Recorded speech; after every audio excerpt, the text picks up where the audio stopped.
자, 6학년 사회 수업 시작하겠습니다.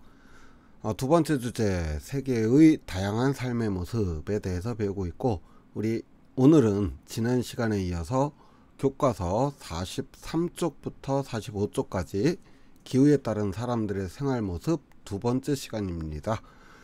자, 지난 시간에는 한대, 열대, 온대, 건조 여러 가지 기후 가운데서도 주로 열대지방하고 온대지방, 건조기후의 사람들의 생활의 모습을 알아보았는데요.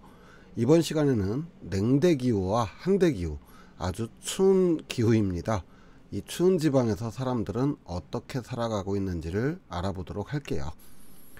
자, 냉대기후는 러시아의 시베리아, 또 캐나다와 같이 북반구, 중위도와 고위도 지역에 널리 분포하는 기후대입니다.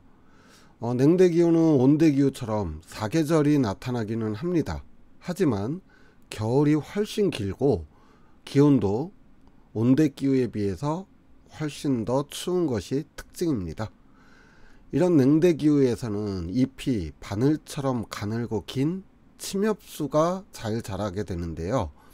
이런 침엽수는 추운 날씨에도 스스로 자생하기가 쉬워서 냉대기후에서 숲을 이루는 경우가 많습니다. 이런 침엽수의 숲을 우리는 침엽수림이라고 부릅니다. 냉대기후의 이러한 침엽수는 위로 곧고 길게 자라는 성질이 있고 재질이 부드럽기 때문에 목재나 종이의 원료가 되는 펄프의 세계적인 생산지가 되기도 하죠. 또 이런 침엽수림 덕분에 풍부한 목재를 바탕으로 일찍이 목재가 발달해서 목재나 통나무를 이용한 집이 발달합니다. 러시아의 전통주택인 통나무집 이즈바가 대표적인 예라고 할 수 있지요. 사계절의 변화가 있기 때문에 여름에는 제한적이긴 하지만 농사를 지을 수 있어서 밀이나 감자, 옥수수 등을 재배하기는 합니다. 하지만 겨울에는 기온이 매우 낮기 때문에 농사를 지을 수는 없다고 하네요. 자, 이런 냉대기후보다 훨씬 더 추운 지역, 바로 한대기후입니다. 한대기후는 주로 고위도 지역에서 나타나며 대표적으로 북극과 남극의 극지방을 중심으로 분포합니다. 이곳은 평균 기온이 매우 낮아서 땅속이 항상 얼어있기 때문에 사람들이 생활할 때에는 그렇게 적합한 기후는 아니라고 해요. 하지만 이런 한대기후에서도 일부 지역에 사는 주민들이 여름에 얼음이 녹아 이끼나 풀이 자라는 땅에서 술록을 기르는 유목 생활을 하기도 한다고 합니다. 이렇게 추운 지방에서 어떻게 생활하였는가를 영상으로 한번 볼게요. 이게 바로 핀란드 원주민의 집이라고 합니다. 지금부터 1000년 전, 그러니까 980년도에 처음 이곳에 들어와서 정착을 하면서 이걸 집을 지었다고 합니다. 돌 위에 흙을 얹고 또 흙과 이끼를 얹고 돌 위에 또 돌을 얹고 돌 위에 또 흙과 이끼에 된 이런 흙들을 해서 차곡차곡 쌓아서 집을 만들었어요. 추운 지방이라 꼼꼼히 지은 지혜가 엿보입니다. 집안은 어떤 풍경일까요? 내부는 방문객을 위해 보수를 하여 깔끔하게 정돈되었는데요. 이게 여러 가지 털들이 다 있네. 여기 묵게 아주 거듭해가지고 술록털. 술록틀은 다용도로 사용됩니다. 근데 의외로 생각보다 따뜻한데 아주. 그러니까 이대로 저도 큰 추위를 모르겠네요. 마치 제가 곰이 누워 있는 것 같죠? 물개 가죽은 의복에 주로 쓰이는 재료입니다. 그 물개 가죽으로 만든 옷, 그 다음에 물개 가죽으로 만든 신발, 부처 이런 것들이 고스란히 다 있네. 여기 보면은 고래기름으로 밤에 불을 밝혔어요. 여기 보면 고래기름으로 불을 밝힌 흔적들이 쭉 있네요. 고래가죽 털도 있고 여기다 이제 불을 지폈어요. 이게 썰매 표지판인데 유일하게 근란대에서만 볼 수 있는 게 바로 이 썰매 전용 표지판입니다.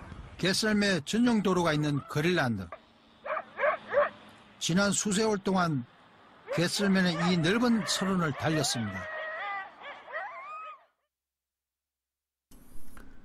자, 이런 한대기후 지역은 석유나 천연가스 등이 풍부하게 매장되어 있어서 자원 개발을 많이 하고 있어요. 특히나 이런 석유나 천연가스는 에너지 자원이기 때문에 굉장히 현대사회에 유용한 가치를 지니고 있지요. 그런가 하면 북극이나 남극 지역은 세계 여러 나라들이 한대기후의 자연환경을 연구하기 위해서 과학기지를 많이 세우고 있는데요. 우리나라 역시 남극에 세종과학기지, 장보고 과학기지를 세웠고요. 북극에는 다산과학기지를 세워 극지방의 자연환경을 연구하고 있습니다. 우리가 지난 시간에 살펴본 바와 같이 기후는 위도의 영향을 주로 받습니다. 그렇다면 세계에서 가장 길게 남북으로 뻗은 나라인 칠레의 기후는 어떤 특징을 가지고 있을까요? 칠레는 무려 남북의 길이가 4,300km나 된다고 합니다. 그렇기 때문에 적도 부근부터 남극 근처까지 길게 뻗어 있는 칠레는 북부 지역의 아타카마 사막에서는 건조기후가 나타나고요. 중부 지역의 마이포 지역에서는 온대기후가 나타나서 포도를 재배하여 세계적인 포도주 생산지가 되기도 하죠. 그런가 하면 남부 지역인 마그달레나 섬 지역은 냉대기후와 한대기후가 나타나서 펭귄들의 집단 서식지가 되기도 한다고 합니다. 한 개의 나라에 이렇게 다양한 기후가 다 공존한다는 것이 재밌죠. 자, 배웠던 내용 정리해 볼게요. 냉대기후는 북반구의 중위도, 고위도 지역에서 나타나고요. 이런 냉대기후에서는 여름에 밀이나 감자, 옥수수 등을 재배하는 제한적인 농업이 가능합니다. 냉대기후는 침엽수림이 발달해서 목재와 펄프의 세계적인 생산지가 되기도 하고요. 한대기후는 고위도 지역에서 주로 나타나면서 1년 내내 땅속이 얼어 있습니다. 그래서 술록 등을 기르는 유목 생활을 하기도 하고 천연가스와 석유 등의 자원이 풍부해서 자원 개발에 주력하는 산업들이 나타나기도 합니다. 북극이나 남극 지방에는 세계 여러 나라의 과학기지가 세워져 있고요. 우리나라는 남극에는 세종과학기지, 장보고과학기지, 북극에는 다산과학기지를 세워서 극지방의 자연환경을 연구하고 있습니다. 자, 이렇게 해서 이제 여러가지 기후에 따른 사람들의 생활 모습을 알아봤고요. 다음 시간에는 조금 더 깊이 들어가서 세계 여러 나라 사람들의 다양한 생활 모습을 교과서 46쪽과 48쪽을 가지고 알아보도록 하겠습니다. 오늘 수업 여기서 마칠게요. 수고하셨습니다. 안녕.